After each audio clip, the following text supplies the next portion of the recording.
All right, Kari Lake is Trump's nominee to run Voice of America, and she joins us now. And Kari, good to see you again tonight. It's been so interesting to watch foreign policy-wise. You have Denmark freaking out. What happened with the Colombian president over the weekend? It's like the chickens have come home to roost. These countries that have taken advantage for so long and no longer can do that, and now it's like panic mode in a lot of ways. I have to imagine there's a lot of presidents and leaders around the world who are feverishly and furiously trying to call President Trump to avoid falling into the same trap and saying, hey, how can we work with you to take home people who have come to your country? Remember, I'm here in Arizona, 170 different countries had their citizens invade our country illegally. There are illegal aliens from 170 plus different countries right now inside America. And all that's happening is we're sending them home. This is perfectly within the law. And Rob, it's not even controversial. I mean, all the controversy is made up by the left-wing media. They're making up the controversy. If you look at the polling on this, even New York Times, a liberal pollster like New York Times, shows that the vast majority of Americans want to deport everyone who's here illegally. And what are we supposed to do? Just because Colombia, grows coffee and flowers, we're supposed to accept and have their sex offenders and criminals and gang members and cartel members forced on us? Yeah. No, thank you. We can get our coffee from somebody else. And frankly, Arizona grows roses. So, hey, feel free to buy roses here in Arizona. We'd love to supply the country with roses. Well, there you go. And the fact that the president doesn't want to take his own people back because these are really bad people. I mean, how rich is that? Oh, you have to do this dignified. He knows why he doesn't want those people back. It has nothing to do with how they got back to the country.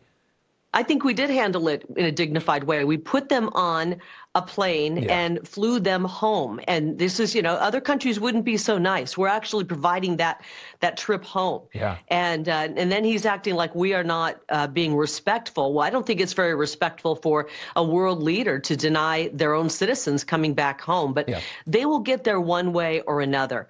And the people of America are not going to sit by and watch as the left-wing media tries to paint this in a way that is negative. We are going to be creating millions of homecomings around the globe in the next 4 years, and we're going to see people going back to their loved ones. And in the process, we're going to save our country and start putting our citizens first. I think it's a beautiful thing. Well said. Finally, you're the new director for Voice of America. NPR, PBS, and Voice of America have faced calls. I think even the president has mentioned this because of being so politically left-wing. You're running Voice of America now. What can you tell us about? Is there going to be a defunding? Are you making radical changes? What will happen here? Well, I haven't gotten my feet in the door. There's a process to getting me in, just like there's a process with every other appointment. So I'm still working to get in the door. I think there's a real value to Voice of America. It's a soft power. We can work with countries with providing information and news, and really push back against the growing threat of communism and Marxism and threats like the CCP around the globe.